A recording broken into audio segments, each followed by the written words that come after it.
What am I supposed to say? Are you ready? Yep. There you go. Yeah. Hey. Thanks for being here, motherfucker. Hey, man. Thank you. What is this, Brannon? You called me up. Well, you got me out here drinking beer. What happens is I like to drink beer, and I like to talk a little shit, and I know you like to talk a little shit too. So let's do it. All right. So the shit talking part. Yeah. That's my favorite part. That's really why I'm here. So what are we talking shit about? Well, we got some questions for some people. Some of them are, probably crazy, but it's okay. We can deal with it. You want to take one? I think so. Which side do you think I should start on? Just pick one. It don't matter. We're gonna start right here. So if it's not a good one, you can throw it on the floor and we get another one. Oh, this is great. It's our show. We can do whatever the hell we want. The cool thing is, so this is from Jefferson. Hodges? Yeah. Oh, that's a prick. So it's fitting that I picked up this one, right? If I am on your show, can we drink real beer, or do we have to drink Coors Light? What happened to my buttons? What happened to my buttons, Brannon? What does that even mean? I know what that means.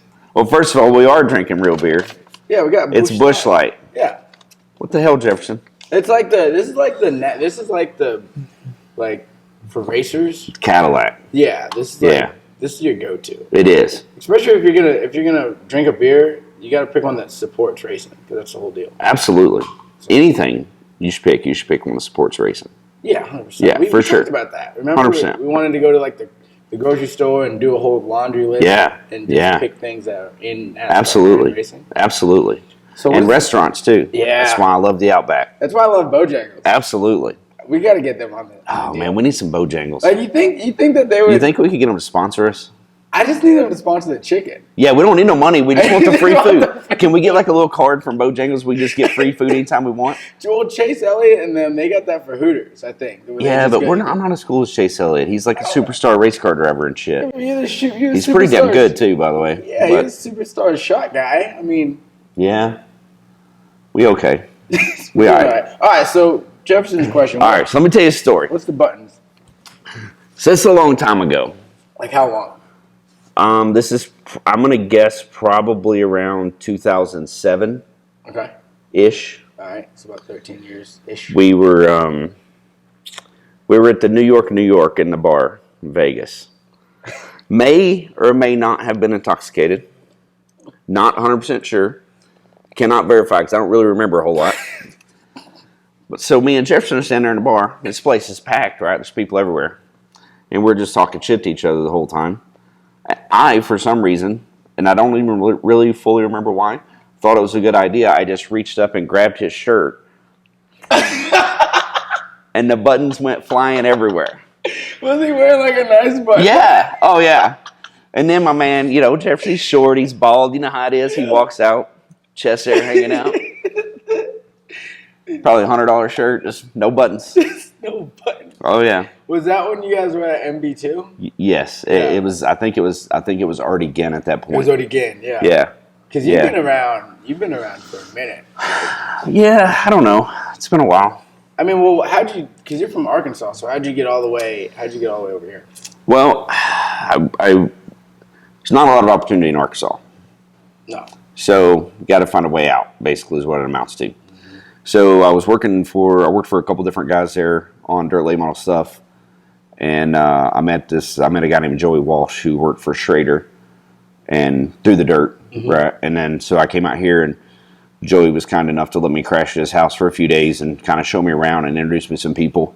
Went to Wood Brothers, turned in a resume, and the lady threw it in the trash can right in front of me. I'm like, well, this is gonna fucking work out, So yes, I did.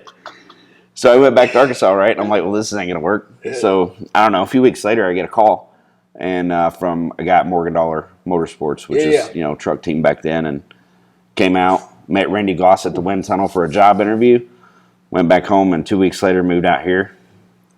First asphalt race I ever went to was a truck race at Atlanta Motor Speedway. It's no asphalt races in Arkansas.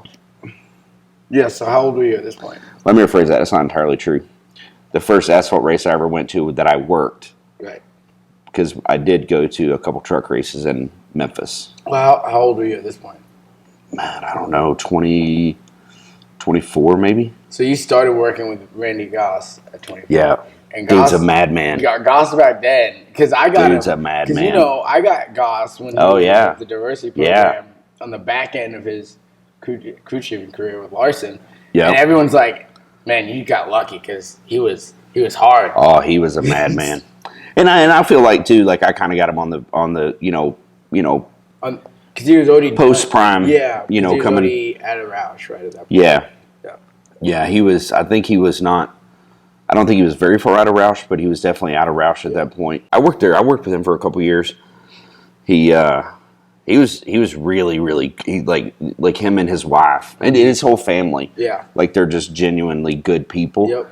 He's hard to work for because he demands. The demand is nonstop. Like he's a hard person to work for, but you're also better because of it. Yeah, 100%. You know what I'm saying? So it's.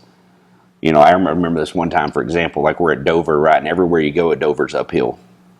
You got to pull the pit box. You know what I mean? Yeah, both sides. Like there's no flat. No, it sucks. And I mean, we're pulling the spit box and, you're dying. You know what I mean? And it's like three guys and, the thing weighs 100,000 pounds or whatever, Goss comes by. He's like, you got to keep digging. And I'm like, I'm going to fucking kill you. Like, that's just the kind of guy he is, just nonstop. Like, you're better off because of it, for sure. You know that year we won the Canon Championship with Larson?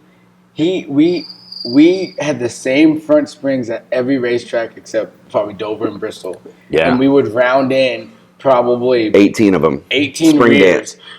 And every week. Hardly ever used them every week. Every week. But we were fast every week. So every week. It doesn't matter. Yeah. So you got to pick the next question because I picked the first one. Okay. So let me finish that story. Oh yeah, finish the story. So I moved out here. Got to work for Goss for a couple years there, and then I ended up getting a job at MB2, and that's when I met Jefferson. So that's what led to, like, there's a handful of situations in life where you meet a person and like your whole life is just better because you know them. Yeah. Jefferson is one of those guys for me. Like him and I have just been. I might not see him for 6 months, but like as soon as I do, it's like we've been together our whole life. You know what I mean? Yeah. So that was always pretty special to me to have those memories with him. Like I thought that was really good. Because I met you through Jefferson. Yep. At the diversity program. Yep. And when he showed up, I completely agree. It's just like in it. It's a game changer. It's a game changer for sure. Just wants everyone to be successful. He wants everybody. When he gets out of bed in the morning, like his entire goal is to help any way he can make everybody around him the best version of themselves. Yeah. And that's just pretty powerful. Not a lot of people have that, Great leadership skills. For sure. Yeah. For sure. Because he's not. I mean, he has no buttons on his shirt, but he's the hell of a leader.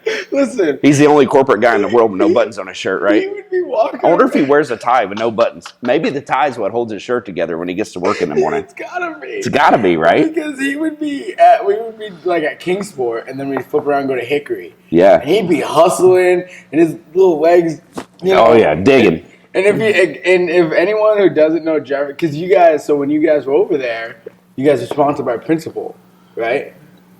Was that Gain or was that DEI?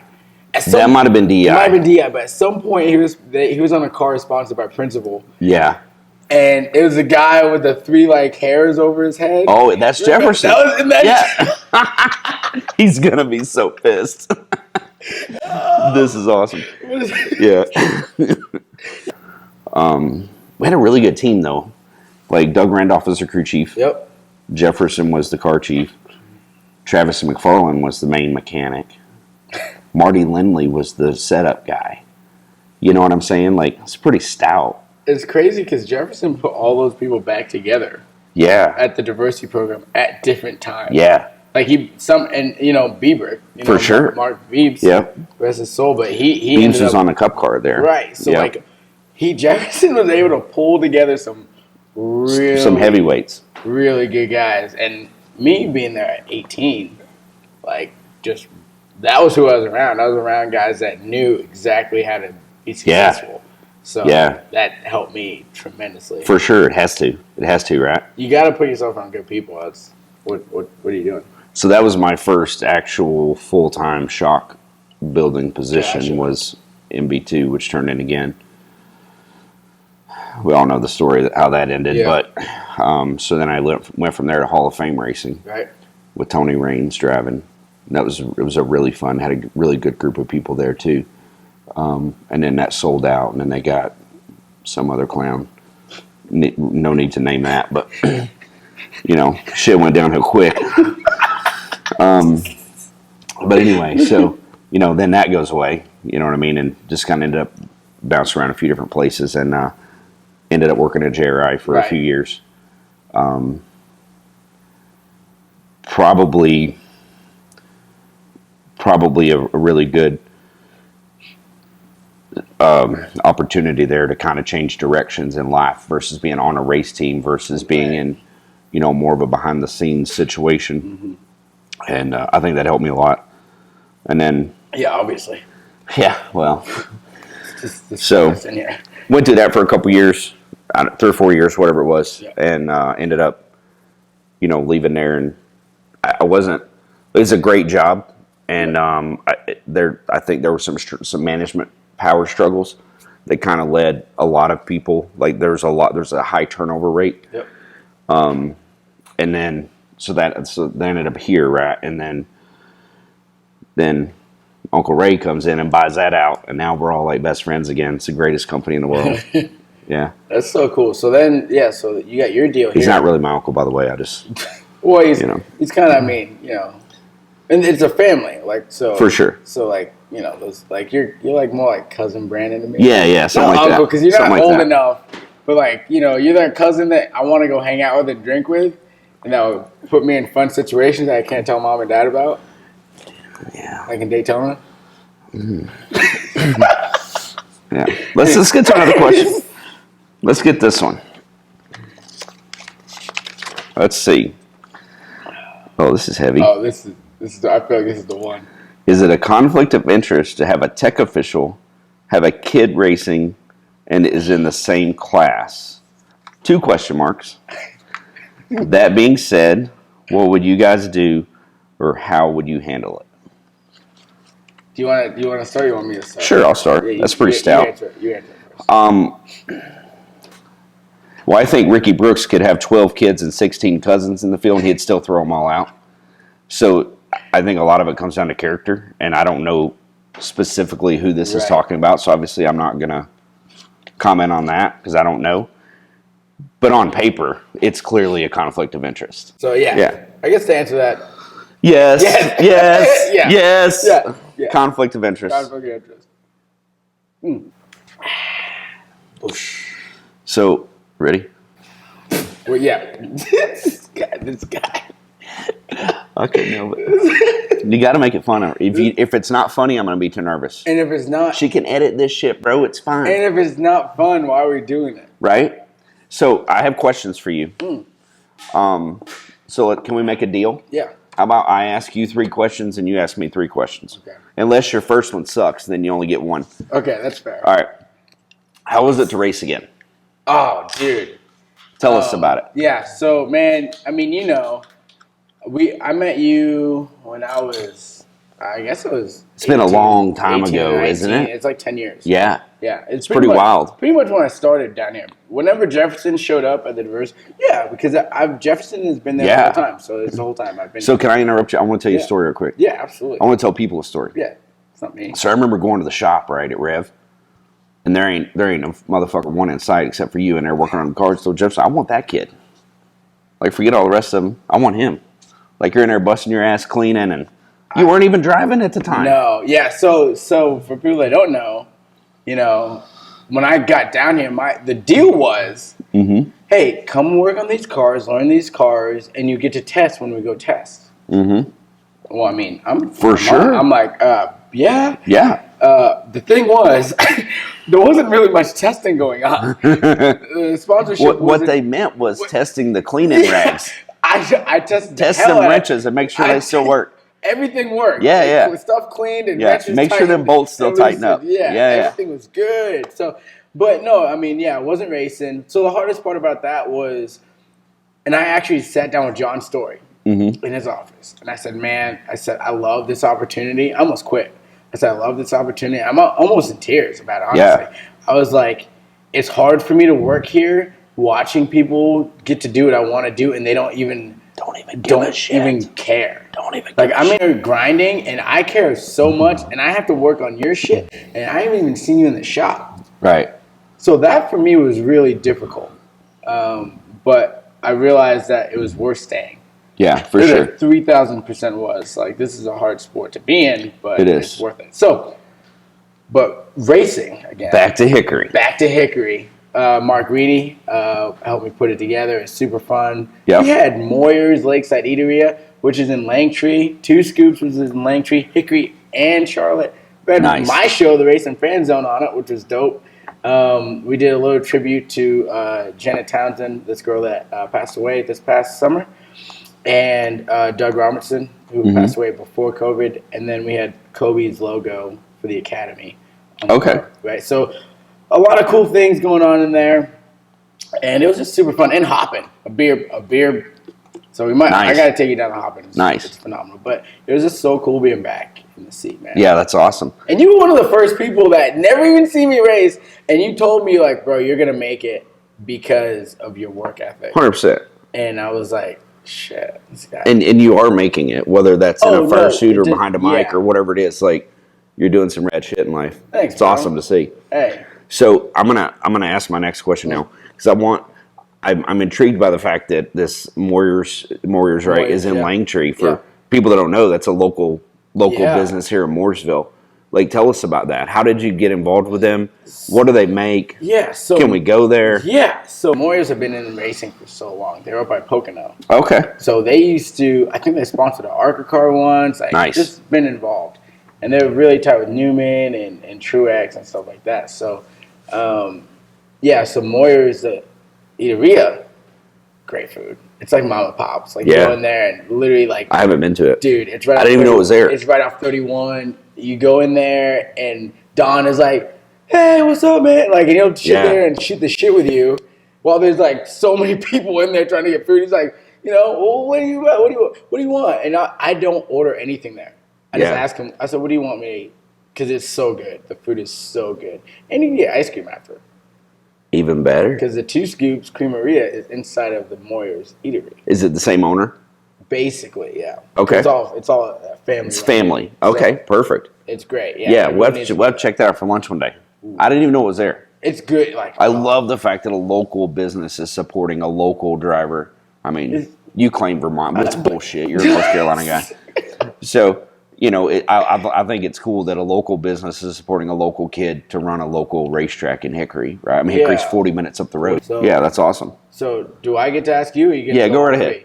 No, I'm good. I'm done. I just want to. Well, actually, that's not true. No, you got one more. I have one more. I actually want to ask you one of the questions that was sent in. It's from somebody that consider a friend of mine, Marvin Bateman. He's from Wisconsin. He's a really good dude. Okay. I actually tried to get him to move down here and work with us, and whatever, he wouldn't do it. Shame on him. Thanks, dude. He wants to know if the Mamba is coming to Wisconsin to race. Man, I would love to. How cool would that be, huh? Dude, that'd be so sweet. So, I am in the market. For anyone that is going to listen, I'm in the market for a pro car to race at the Snowflake. Okay. Definitely, we got some sponsorship together. Just need to find a dancing partner. I want to go win. It's got to be a good car. Got to be a good car. Got to be able to run in top 5. Like I want to be able to compete. Yeah, it's got to be competitive equipment. So that's where we're at. But Wisconsin would be fun. Yeah. There's a lot of history in Wisconsin. Never been up there, but like the Sodders are from up there. Yeah. And I mean. Dick Trickle. Yeah. Like, those guys are legends. Larry Beechins. And the straight rail. The Wimmers. Yeah. They're legends, right? Yeah. They get it done. So to be able to race at places that they grew up at would be super cool. I'll race a wheelbarrow. I don't care. I just want to race. Like, I do not care. For sure. But yeah, if someone in Wisconsin has an open seat, listen, I'll drive there. I'm not scared. Yeah, I actually just drove home from Slinger a couple weeks ago, so that was just it's doable. Yeah, Slinger's not bad. I mean, Vermont's 15 hours. I do that. I made a really bad decision. I decided that I was going to come home from Slinger, Wisconsin via Montgomery, Alabama. That seems like that doesn't add up, does it? Dollars don't make sense. Yeah. So Took me an extra about 3 days to get home, but it is what it is. Well, that's what you do, though, right? Like you go coast to coast. You have For clients sure. everywhere. For sure. And you love it. So. Oh, absolutely. Absolutely. So my question is, even though I know the answer, but I love when you give me this answer. Oh, here we go. What if I don't give you the same answer? If you don't, I'll be shocked. Ah! And it's a lie. What is your favorite racetrack? Oh, I don't even have to answer that. You've been to so many. What's your favorite one? The Five Flag Speedway, Pensacola. What did you do? Hands down. Not even. It's not even comparable. I don't even know. There's like 5 or 6 tracks that are second, but they're so distant it don't even count. That's it. That's it. All right. So Five Flag Speedway is the greatest racetrack in all the land. My other question is, my next one is like, what made you want to do the podcast? Like, where do you see this heading? What kind of people do you want to bring in? Like, why now? Like the whole thing. Like, I think it's cool as shit. You know what?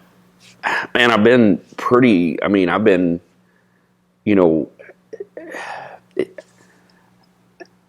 much, I had a 6 months that I worked at Ganassi that, once Eric Almirola's car got shut down, that I didn't travel for the rest of the year or whatnot. But I've pretty much been on the road full-time racing for 20 years or whatever, right? Right.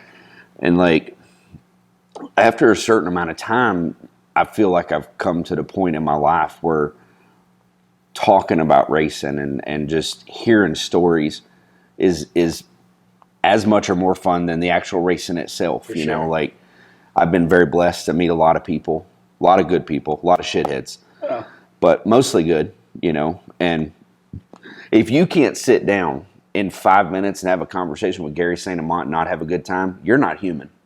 Like, this is one of the best storytellers I've ever heard, right? And he's got so many, like, he never runs out of stories, right? So, like, I want to somehow or another contribute to those stories being shared. Yeah. And I had a conversation. This kid's a really good friend of mine. He's somebody that I really, value his friendship and look up to. I'm not going to call his name out because I don't want to put him on the spot. But I was talking to him the other day, and we were talking about some dirt late model guy, and I'm like, that guy's hit or miss. Like, he'll win 3 or 4 races in a row, and then you just don't hear his name for a year. Yeah. And he goes, yeah, it's like Bloomquist. And I'm like, whoa. Wait a minute. What? He's like, yeah, it's like Bloomquist. And I'm like, no. And I said to him, I said, man, I apologize to you that this is the Bloomquist that you know, because that is not the guy. You know what I'm saying? And so, like, it really just got me thinking about it. And I'm like, man, like, we just need to be able to talk about this stuff. And, we need to be able to drink beer and say shit. Like, everything's so politically correct these days. Like, and I've got no issue with that. Like, if you don't want your kid watching this, I'm good with it. Yeah. It's not a problem. But I just feel like, we need to be able to get together and just talk about stuff and have fun, Right. So we do it at the racetrack all the time. we do it all the time. We do it at lunch. We do it at the racetrack. Like, let's just let everybody hear. Let it rip. And you're like, this is going to, once this goes out, new fans are going to see it too and be like, oh, snap. Like, yeah. Like, and the list of people that I know you have in your head bringing on is going to be. It's a pretty stout list, I think. It's going to be pretty awesome. Yeah. And I feel honored to be the first one. I mean, I'm kicking it off. Yeah. Yeah. So let me ask you this one, because I've asked 2. So my third one is, this is going to be hard. Uh-huh. Who is, do you think, the most talented driver that you've worked with?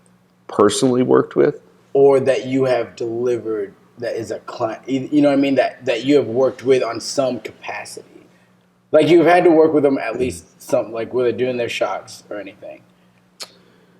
Most talented driver. Because that's really hard. And you might have to pick like 3 or 4 because it's different forms of racing, so it's hard to like slam it all together. Well, yeah, and I don't. As far as I think what I have been, I think what I have experienced is, I've experienced enough racing to know that equipment is more important than people give it credit for. Yeah. So I don't know that there's really a fair way to ever answer that question. All right, let me change it. Your top 5 guys that you've seen, in the short term level. So I can let me finish the first one first. Yeah. I do feel like that just the overall, the like busting his ass working on his race car, head in the game, like just win at all costs. is probably Ryan Priest. I thought you were gonna say Probably him. Ryan Priest. When you started naming it, I thought you were gonna. Yeah, like his, like he used to joke around with me and tell me that I don't remember exactly how he worded it. I hope I don't misquote him, but like I taught him to hate losing, and that was like a motivator for him, right? That's pretty cool. So I hope I'm not misquoting that. I don't. It's been so long since we talked about it now, but I just like Ryan's a real deal. Like he'll work on his car. Yep. He'll drive his hauler. Like he'll whatever it takes. Like he'll do it. Yep. Just for New Smyrna this year. Go over to the shop 10 o'clock at night. Open the door. It's him and his wife Heather. Let her in the race car themselves. You know what I mean? Like there's no frills. Like he's busting his ass. He's doing it himself. And the modified, obviously, not the cup stuff. And the point was proven. Like with the Johnny Davis car, right? He drove, couldn't get out of his own way. Yeah. Bucket of shit. Yeah.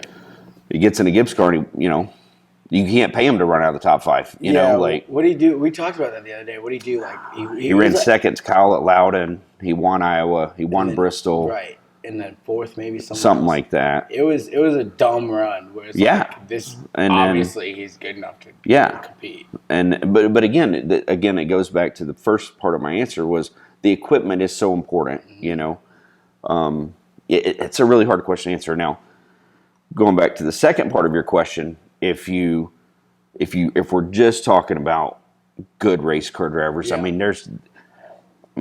you gotta put Kevin Harvick up there for sure. Yeah. Obviously, Kyle Larson. Yeah. Right. Let's not be stupid. And I tell you, there's a kid running dirt late models, Brandon Overton, that doesn't get enough credit. Brandon Overton's race car driver. Don't ever think he's not. And then obviously you got your mainstays that are in the separate disciplines. Mm-hmm. Jonathan Davenport in a late model. Sammy Swindell's 100 years old in a sprint car. You know what I mean? But Danny Lasowski, them guys.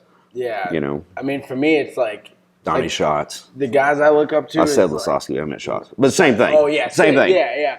The two guys. You have the guys. I'm sorry. No, you good. No. You have the guys like Hodenschild's coming up. Like he's good. He's legit. Oh, the kid that runs the 17. Yeah. Sheldon. Yeah, and then what's the kid's name that runs Larson's car? Oh, it used to be. And then there's Selzy. Like there's a bunch of guys coming up, and then there's Kyle Larson.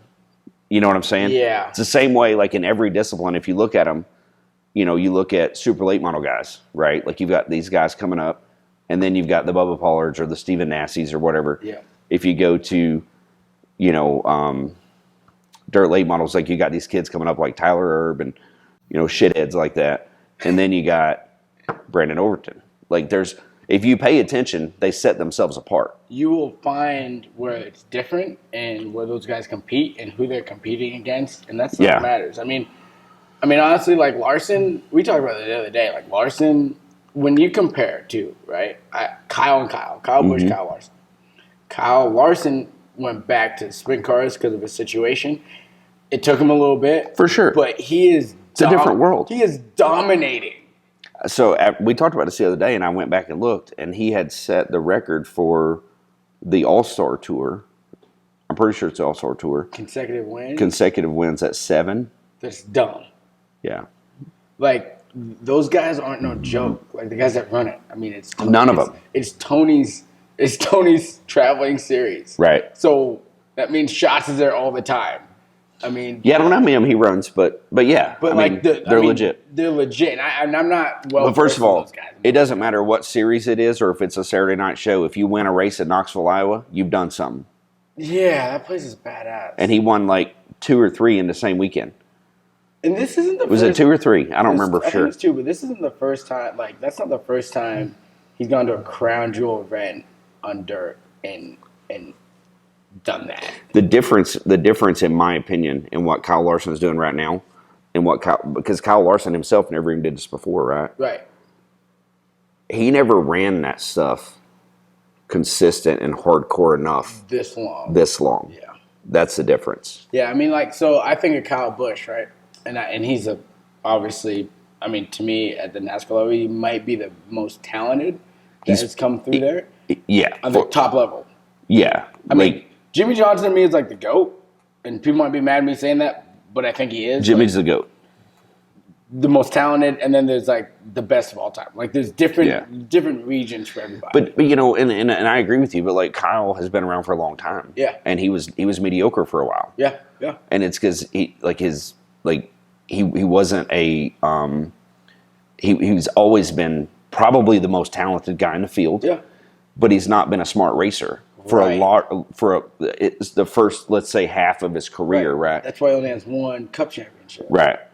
And then, but the last several years, he's definitely gotten a lot better at that, and you can see it. But and that's where I think Harvick excels in a lot of ways because he's just lingering. He's just hanging out. It's like, oh, it's time to go now. All right, here I come. He started by being like it was like him and Stewart and I think those two guys specifically, I remember they're like the bad boys, right? Like they kind of came through at the same time. Yeah. They're like these young you remember guys. Harvick like jumping over the car or whatever and landed in Biffle's face? Yeah. Why don't we have that anymore? And him and Ricky Rudd, remember at Richmond? Yeah. Oh. And Tony used to dump guys all the time. I remember I tweeted somebody wrecked somebody in a truck race a couple years ago at Pocono. They went back and got him. Right, wrecked him. What ruined someone else's day? Oh yeah, it always does. It always does, right? Like you never just wreck somebody and that's it. You always collect someone else. Right. So, and I tweeted like, boys and girls, like this is why you don't retaliate with the cars. You do it. You save it for pit road and man to man. Yeah. Like that. I'm a big believer in that. I am too. The problem is you can't punch anybody in the face anymore without getting suspended. Like we need to go back to punch people in the face. Like look at the idiots in the world. Like if we just punched each other in the face, people would shut the hell up. And also you'll respect the other person 100%. If you get punched in the face. Like if I know you're gonna punch me in the face if I talk shit to you, I'm probably gonna think twice about it. Yeah. Like let's punch people in the face. I mean when Tony and Joey got into it at California, that was phenomenal. Yeah. It was great. Yeah. Like, Tony was mad because Joey ran him down. And he wanted to go talk to him about it. And you need to, but so like, and Tony retweeted, he's like, "Where were you in the first part of my career?" And I'm like, I mean, obviously, Tony's like one of my favorite drivers of all time. But like, I'm like, that's funny. He's pretty damn good, because I mean, that's funny because he did need that because that was him. But at the same time, that was why I loved him. I was like, I was on my couch cheering you on for doing the stuff you were doing. So can I tell you a really good Tony Stewart story? Do. Oh man, this is awesome. I don't know if it's still true, if it's still there today, but we ran Charlotte. This is at Morgan Dollar when I first moved here. Yeah. Ran Charlotte with Tony Stewart. It was the Chevrolet All-Stars deal. Yeah, okay. Yeah, so coming off turn 4, it might have been Jimmy Spencer. I don't remember who it was. Somebody, it's a little, here you go, That's what we call him, little here you goes. So Tony is sliding through the grass, like the wheel's full lock to the right, and like he keys up the microphone, he goes, that motherfucker spun me out, didn't he? This is calm as he can be. Like sliding through the grass at 200 miles an hour, he's like, that motherfucker spun me out, didn't he? Dude. So then race is over, end up running second to Kyle Busch. Tony said, I want to go to Dover next week. So we weren't planning on going to Dover. The man says so you go get your shit ready. We all jump in a van and drive to Dover and ran second to Kyle again. Oh. God damn it. What the hell do you think I was mad about? Dumb little runs us clear down to the infield. He wants to about everybody else, and he's the one that drives like a little I'm going to bust his ass.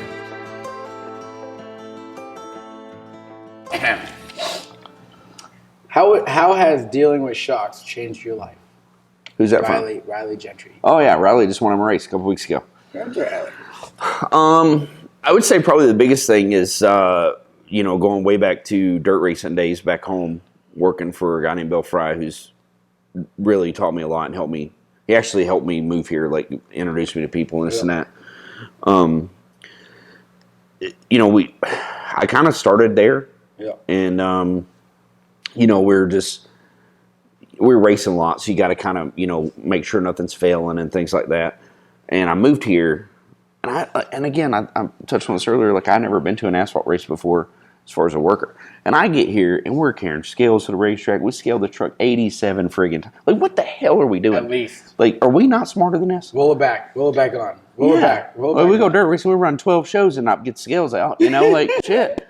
So, anyway, and work for Goss. Yeah. Was my first, man, he was a pusher, right? Like he was a grinder. He just wanted He as just perfect pushed as and pushed and as pushed. you could be.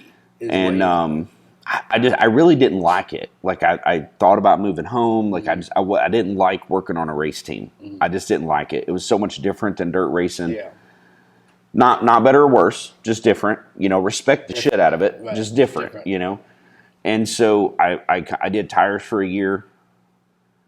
I was looking for a way to not be the general, with all due respect, of course. Yeah. I didn't want to just be a mechanic. Like I wanted a specialty, whatever that would be. Right. And I really kind of fell in love with the shock stuff, in doing the dirt deal at Fry's, and kind of went at it from that deal. And then the MB2 thing, Craig Kinzer was driving, right? Mm-hmm. And it was a true development team. So like the shot guy had no experience, you know what I mean? Like they were truly developing people, and I got fortunate enough to land in there, and then, just ended up taking off from there. But I think what it did was it kept me here. Yeah. Because I just didn't like it. I didn't want to be a mechanic. Yeah. Dirt racing, you drive the hauler, you scale the car, you change the motor, like you run the valves, like you groove the tires, a lot. And here it was more like you put on the front A-frames, you put on the truck arms, and it just wasn't for me. Ton of respect for it. Like I'm so happy that it does exist, and so much respect for it. It just it didn't make me happy. Right. So it gave me an out. Didn't have to go back home. You know what I mean? So that's how it changed my life. It gave me a career path inside of a bigger circle. Yeah. Does that make sense? Yeah, no, 100%. Because, the deal is like, it gets pretty repetitive. And if you're not enjoying that process, right, then you're not going to. Really For sure. And the shock thing, like, I've never thought about being a shock guy because I look at the graph and I'm like, you said it was good, right, Brannon? All right, we're going to put this on there. It's good. Mm-hmm. Yeah. Mm-hmm. Let's see here. It's upside down. Oh, okay. So we already answered that this one. Is Marvin's. Yeah. Marvin actually put it in, and Brannon. Yeah. Marvin. I gave Marvin a freebie. Yeah, you gave Marvin him a freebie. gets the free T-shirt. I like that. Yeah. And Marvin, like I said before, if you know anybody, 802, if you know anybody, Marvin, 802-839. I'm not gonna give you the rest, but give me a shout. Marvin, you text me. I'll send it to you. All right. Okay, Jacqueline's got a better one. What's y'all's favorite type of beer? Is Jacqueline from down Jacqueline's here? from Colorado, right? Where's she from? Do we know? I don't know. Jacqueline. This is Jacqueline. Jacqueline Drake. Yeah. Where's she from? She's not from here. She's from somewhere out westish, right? I thought she was from Colorado. Or Texas. Okay. Texas. So we can answer the question. Yeah. My favorite beer is the Busch Light. Yeah, and my favorite beer is Busch Light for this, but no. But I honestly do love me a Corona. I love Coronas. I do like the Land Shark. You know why I like Coronas? This is why I like Coronas. Because a lot of people hate Coronas, and no one's going to take my beer if I bring Coronas. It's weird. It's a valid point. But I learned to love stuff that other people hate. Yeah, that's a valid point.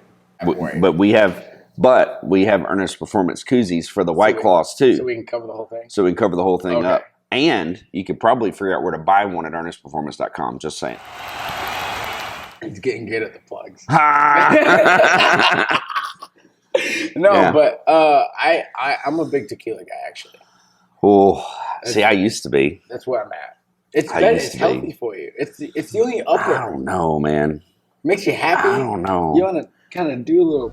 Yeah, but see, the problem is you got to wake up the next morning. Well, it'll be a little rough. It can be a little rough. It's not too bad. What kind of tequila do you drink? I was heavy on the 1800. Okay. All right, and I think I went too hard on it. Okay. I think because I'm one of those people that if I keep doing the same thing, other than Bojangles, I can eat that every day, all day, no problem. I burn myself out on it, so I had to switch up my tequila from 1800. Now I'm like Hornitos, El Humidor. I got some random stuff that I can't read. Yeah. And that's good. Yeah. I don't go to the top shelf because I don't really think that you should spend $70 on a bottle of tequila. Yeah. or anything. But $40, whatever it's on the shelf. Yeah. If the bottle looks cool, that's how I buy my wine. By the label. If the label looks cool, I'm gonna buy it. Huh. It hasn't failed me yet. All the girls say they like the wine. I don't buy wine, so I'm good. Well, you should try to. Yeah. So I don't know about all that. I tried it once. It didn't taste good. I actually got a bottle of wine from a guy that I used to work for. And it's a pretty famous winery out west. The guy was just such a fucking asshole. I couldn't even drink it. I threw the shit away. I'm like, I can't even take a chance on drinking this. I might like it. And I ain't supporting this prick. You probably only got a bottle of wine from one person. No, I'm just saying, like, the guy was such a prick. I'm like, I might like wine, and then I would have to buy it, and then I can't do that. Can't support this guy. Let me ask you that. Let me ask you a question. I got a question. How important do you think the integration of the short track racing with what we see on Sunday, like, how important is it that those guys kind of step back like Kyle Busch does and Kyle Larson's doing and has done, Christopher Ball does it, and give back to the short track community? Man, I think it's important, but I think it's also the way you're phrasing it, I think, is missing the boat a little bit. Yeah, okay. I think it's more important for NASCAR as an organization to come back. I agree. Because listen, like right now, if you can't win World of Outlaw Sprint Car races or Super Late Model races, you go run K&N. Like it sucks to say it out loud, but that's the way it is. That's a good point. It's the way it is. Yeah. Like the K&N, the ARCA, even Xfinity and Truck to some degree is the mid-range. Mm-hmm. It's not a step up in progression each level anymore like it should be. Right. You see what I'm saying? Yeah. So I think it's important for them guys to come back. Larson's obviously a different example because it's circumstantial, right? Which I don't agree with, but whatever. I think it's important for the organizations to somehow or another help bridge those gaps. Yeah. So one thing that I thought would have been a really good deal, I talked about this with a couple people a couple years ago, as an example, right? Like, let's say that somebody that has some pull owns ARCA team, right? Or K&N, whatever. Yeah. Example, yeah, right? Team. I think like a short track all-stars. Oh, we talked about this. Yeah, like when you go run your ARCA race at Berlin, you have Johnny Van Dorn or Brian Campbell, somebody drive your race car, right? Right. When you go to Nashville, it's Willie Allen. You know what I mean? Like when you go to Pensacola, it's Bubba Pollard. Right. You know what I mean? Like whatever the case may be. Whoever races or has done whoever's very the local hot shoe in that region. If there's a car that they could get into and it doesn't cost them $60,000 to do it, and it shouldn't cost them anything. It's one good marketing person from being a reality. Okay. There are, and I'm not going to call these people out by name, but if you go look at the companies that are involved in racing in that region. Mm-hmm. Okay. So we'll use this one as an example because they're so involved in it, they wouldn't even give a shit. Right. But like Nashville, Big Machine Records, Big Machine Vodka, right?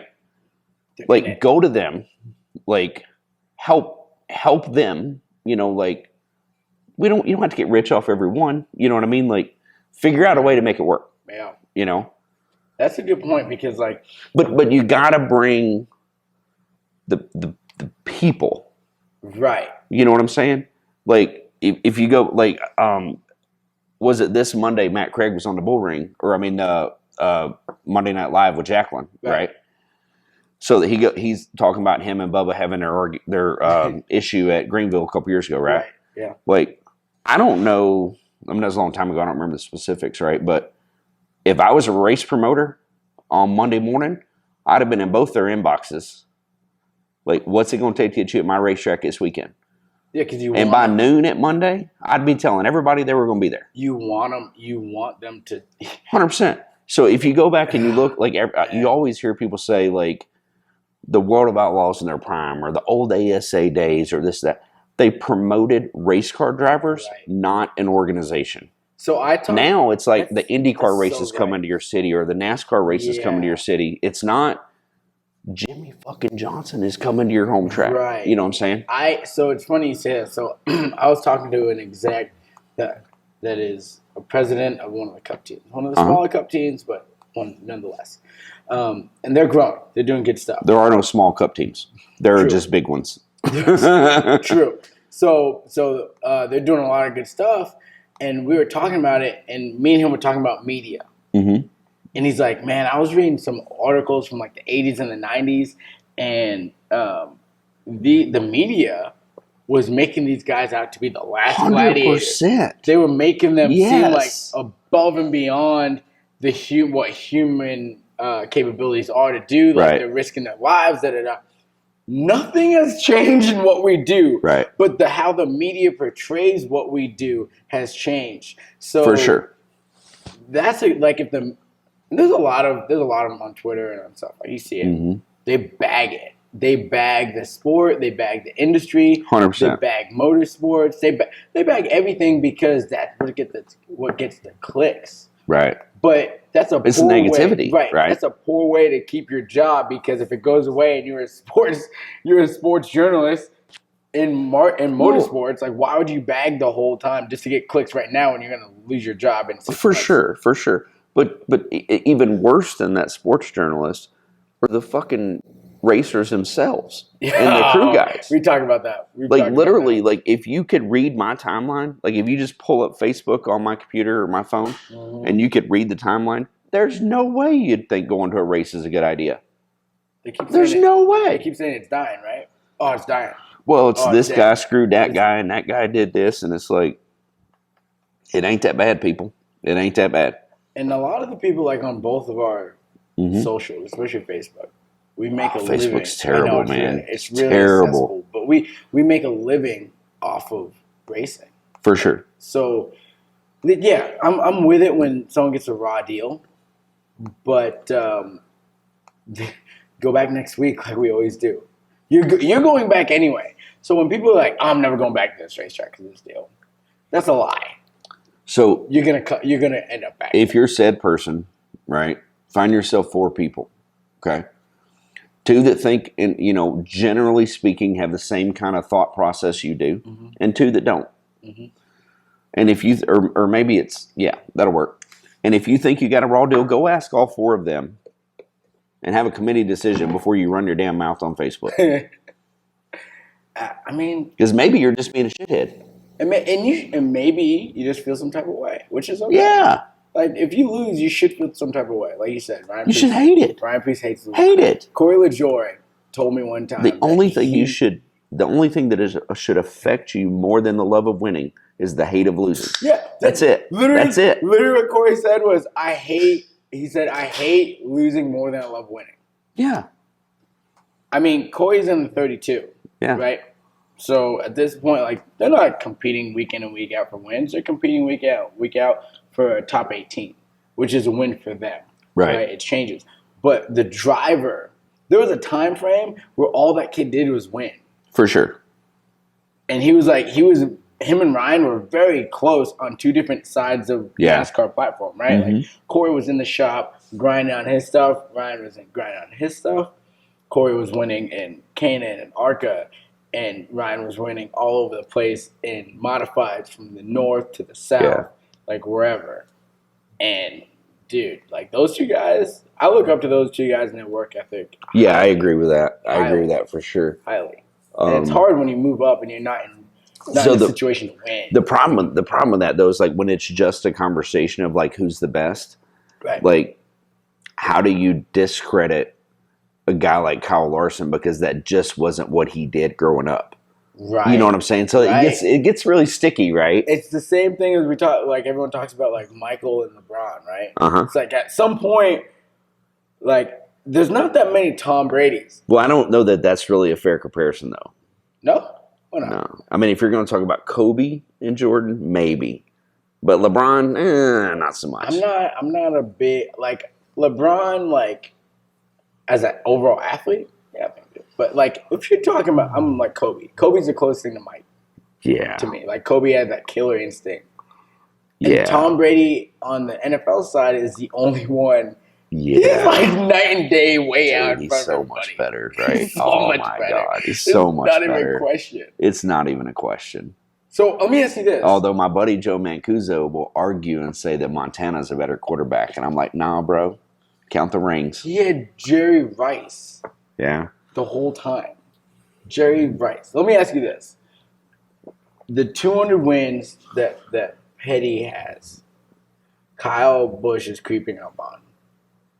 No. I don't know. Well, Petty's were all cup, though, right? Well, yeah, but But that was still. also before it was two things, too, right? Yeah. Right, so it's okay. like Grand National. How do you count that, right? So, like, I'm not discrediting any of it, but to me, with the competition and how it is, the 200 wins that Kyle has is almost more impressive to me. But it's different eras. But, like, I think that they're on the same level. At least a bare minimum same level. Man, if you don't want to put one above, I think they're the same level. I think the travesty is comparing the two. Enjoying both. And the reason I say that is because, like, if you look at what Richard Petty did, Yep.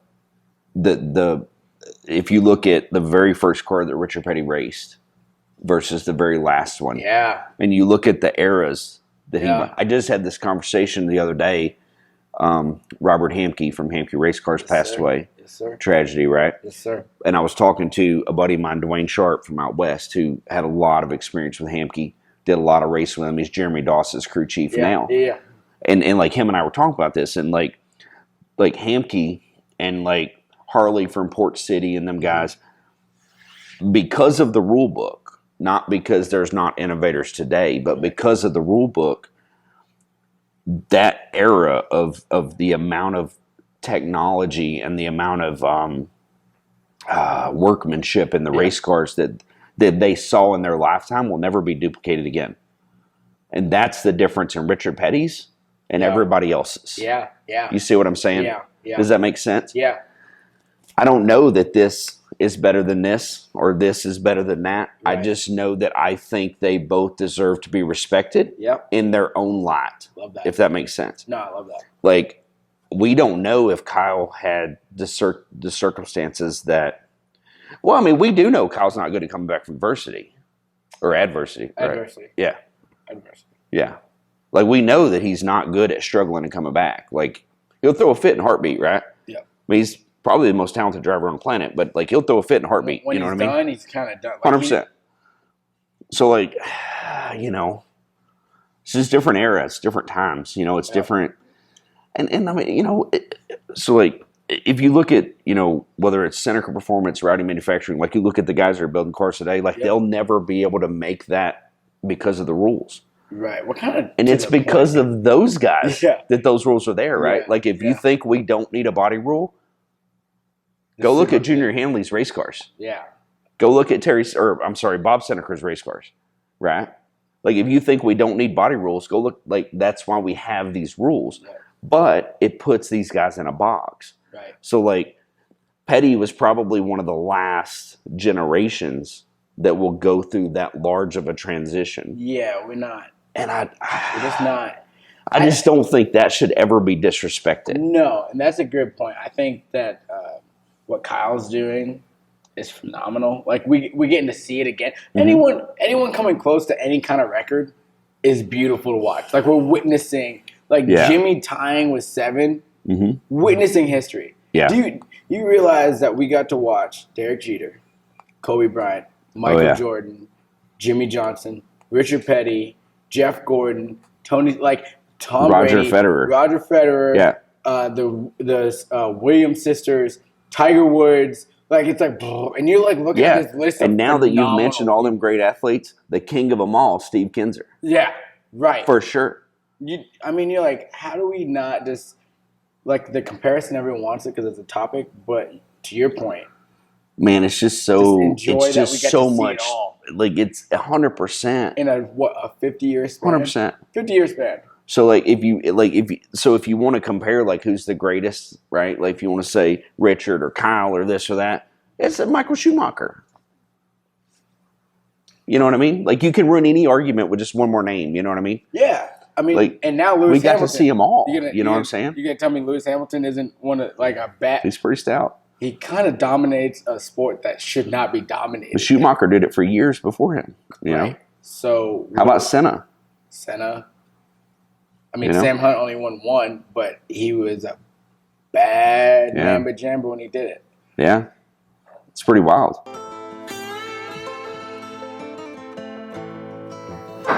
There's no more questions. I guess we better get out of here. I suppose. But hey, man. Hey, next week, let's go to Moyer's. Yeah, Moyer's. Go you get some good lunch. Perfect. I like lunch. Yeah, I can tell. Yeah. What was this supposed to mean? Nothing. That's what I thought, motherfucker. Wow. Yeah. Thanks to Molly, 9D Creative, for helping us do this. Yeah. I love you, brother. I love you, man. Thanks for being here. No, appreciate it. Thank you. Yes, Are you sir. gonna cheers me or not? Absolutely. All right. As long as you stop talking shit now. Pensacola? Greatest ever. It's going. not even a comparison. Not even comparison. Not even a comparison. Snowflake. Holla at your boy if you want to go racing. See ya. I gotta pee again. Me too. I got up. I was like, you know what? This is a good idea.